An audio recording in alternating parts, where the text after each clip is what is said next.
Okay. Good evening, everybody. I want to welcome you to the Springfield Local Schools Board of Education special meeting, Tuesday, June 30th, 2026 at 6:30 p.m. And this is the call to order. At this time, since our treasurer is out and he takes the notes, records the minutes of the meeting, I would like to appoint Chad Lance to take those notes of this meeting. Okay. Okay. Then at that point in time, Chad, Roll call. would you call the roll, please? Mrs. Warner? Yes. Mr. Mason? Here. Mr. Hofer? I'm here. I'm here as well. Okay. Are you? So far. Okay. Item number 3, Pledge of Allegiance. Please join me in saying our pledge. I pledge allegiance to the flag of the United States of America and to the republic for which it stands, one nation, under God, indivisible, with liberty and justice for all. Item number 4, citizens' comments on agenda items. Citizens' comments on agenda items are welcome at this time. Participants shall be limited to 5 minutes in duration. Seeing none, we'll go right into personnel. It is recommended the board approve the following personnel items. 5.1, employment. Employ the following as 100% teachers per the negotiated agreement pending proper licensure and pre-employment screening effective the 2026-27 school year. Caitlin Holmes, intervention specialist. Elliot Tedquist, intervention specialist. So moved. Thank you, Parker. Second. Thank you, Kelly. Any discussion? Board, I'd like to take a moment to introduce you. We have Caitlin Holmes. Caitlin is returning home to Springfield. She is, and I don't know what year, Caitlin, because I lost track. 2015. She's a 2015 graduate. You're not allowed to ask women that question. I didn't ask her how old she was. I asked her when she graduated. Oh, wait a minute, so I can do some math.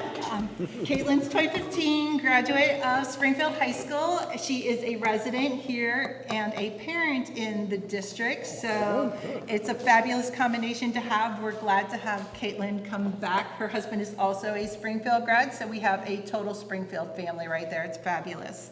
What year did he graduate? 20. Okay. But then our parents did too. Very good. See, look at that. Wow. It goes back. And then we have Elliot Tedquist. Elliot's not here tonight, but Elliot will be joining us. He started his career as a teacher's assistant in a special education classroom. He had such a passion for the kids who he worked with. He decided to go on and get his degree. He got his degree.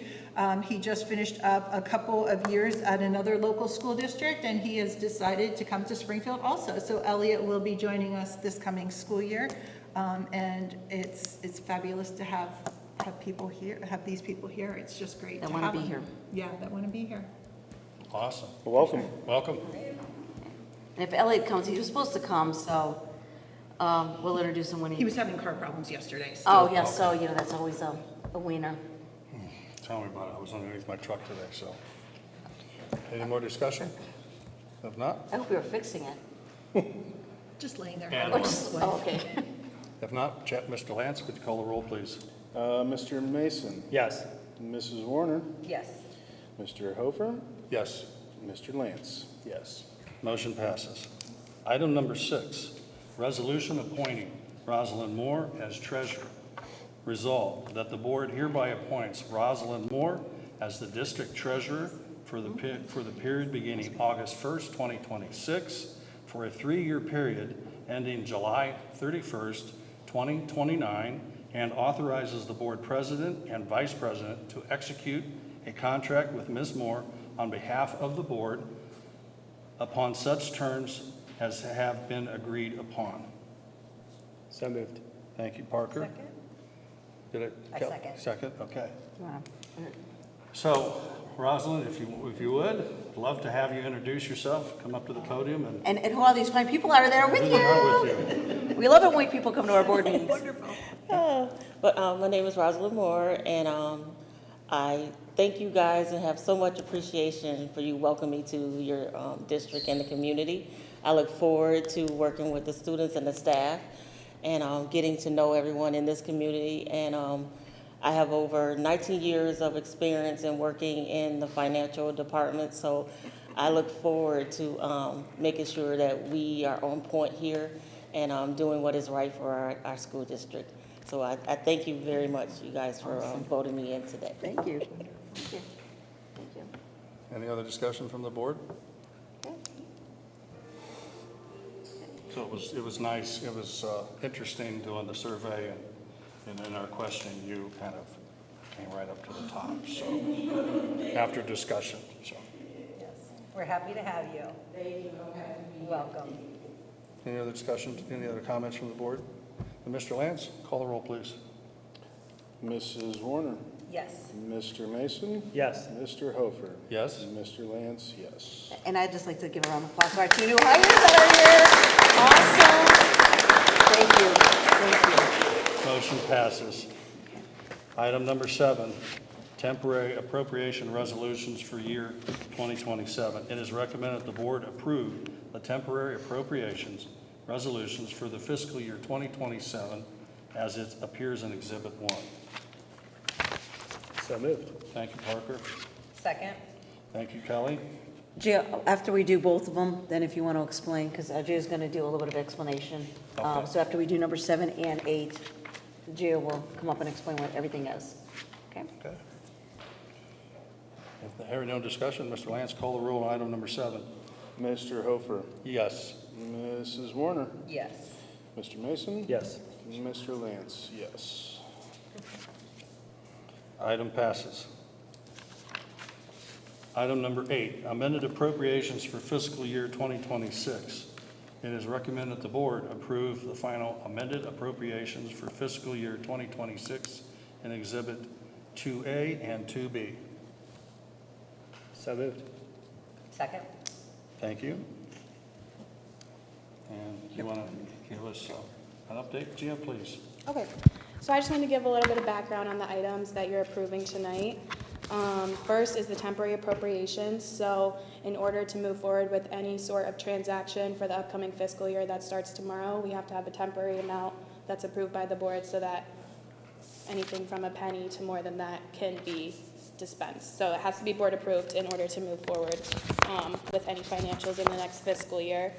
And then the second item you're seeing is the final appropriations for fiscal year 26.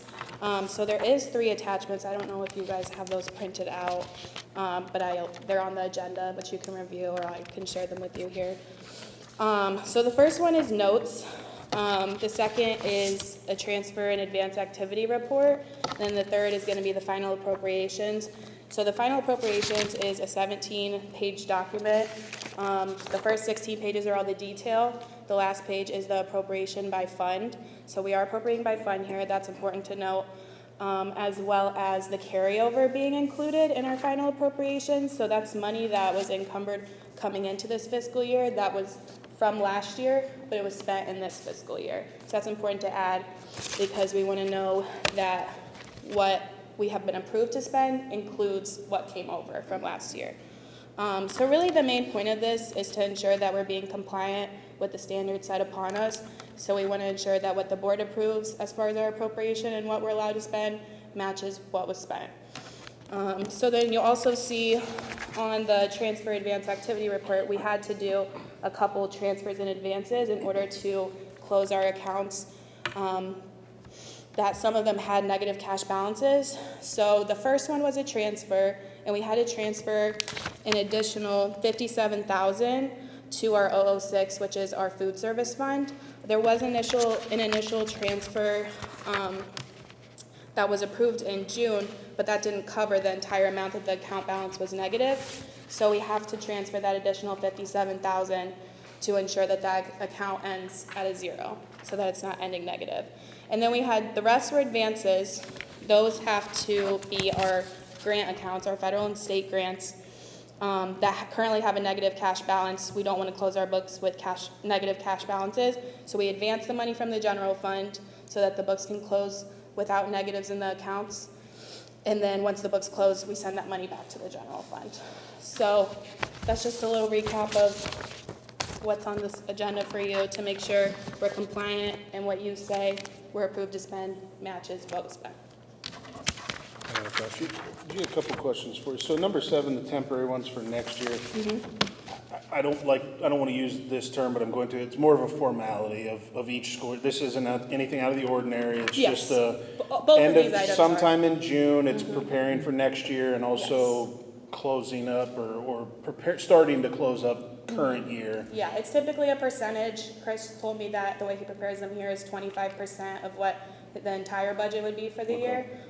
Some people do more than that, some people do less, but this is a very common, it's a necessary thing that you will see every year. Yeah.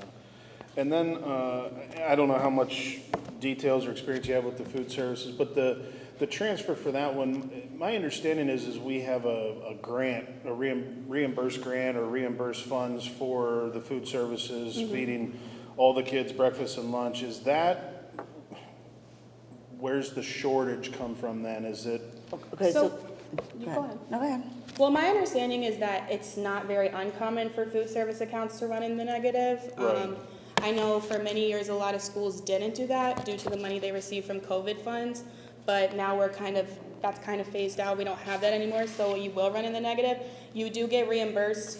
I don't know exactly how it works here, but you get reimbursed from the state for the meal costs, but that doesn't cover the staff that's paid out of the 006 fund, the cooks, the manager of the food service, everything like that. That comes out of the 006 fund. So if you don't have an excess, then that's gonna, and if we're not charging for meals, then that's pretty normal for it to become a negative. And we were in a different, We were in provision too. we were in provision 2 for the last That's what 2 Dustin years. talked about last meeting, right? So Yeah. we didn't get quite as much money to cover the Next cost. year we should. But next year we're Okay. moving up, All right. so our balance should not be, because I think this one's gonna be, this was about $300,000.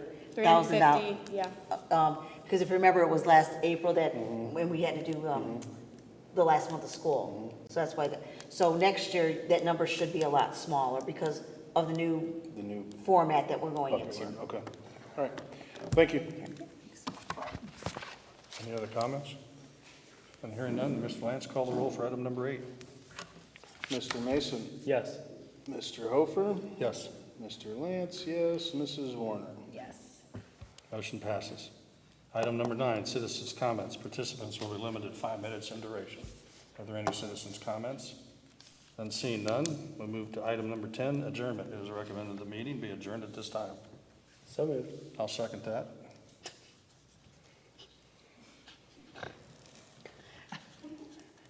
All right. Call the roll. Call the roll. Ready? Oh, yeah. I do what I'm told when I'm told.